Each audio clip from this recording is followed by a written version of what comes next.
Okay, guys, so I don't ever comment on anything political on this page. I don't ever really say anything that gives my opinion too much. I just use this page to be funny, and I kind of like to keep it that way. But I am a little bit confused. Last night, I finished watching the Harry and Meghan documentary. And though I don't really want to give my opinion too much about how much I really think of them or what I do or don't think of them, I'm a bit confused. 2 months ago, I was admitted to the Portland hospital. Now, I had a little mishap. I won't really go into it, but I did post some really ridiculous videos of me coming out of anesthesia. So if you haven't taken a look at that, you probably should. I digress. The reason I went to the Portland hospital is because that is where my doctor was working. You can go to any hospital that your doctor goes to. They're not set and tied to one specific hospital. I know this is confusing for some Americans because I'm an American living in the UK and it is a little bit confusing to me, but you can basically go wherever your doctor is.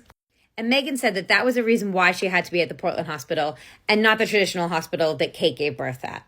Now, that part doesn't bug me. I'm actually okay with that.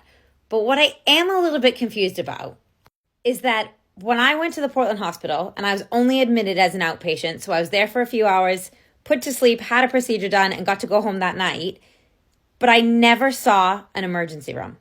I never saw a trauma center. I never saw anything, or however you call it over here in the UK. I never saw an ER.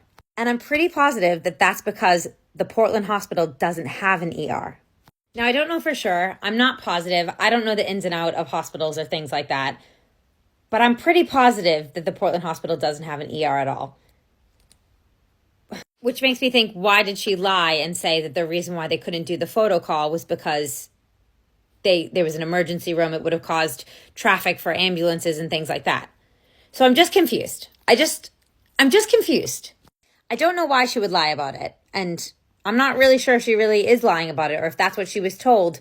But why would you bother to lie about a place that has an emergency room when it doesn't have an emergency room? That really doesn't make any sense. So here's my question. Most hospitals in America have an emergency room. Don't quote me on this, but I've never been to a hospital in America that didn't have an emergency room. I want to say like 90% of them do. It's shocking to find a hospital in America that doesn't have an emergency room. So that being said, did she just lie and say that she didn't want to cause traffic for an emergency room because she really just didn't want to give birth where Kate gave birth or where the rest of them did because she didn't want to do the photo call in the first place? I don't know. What do you guys think?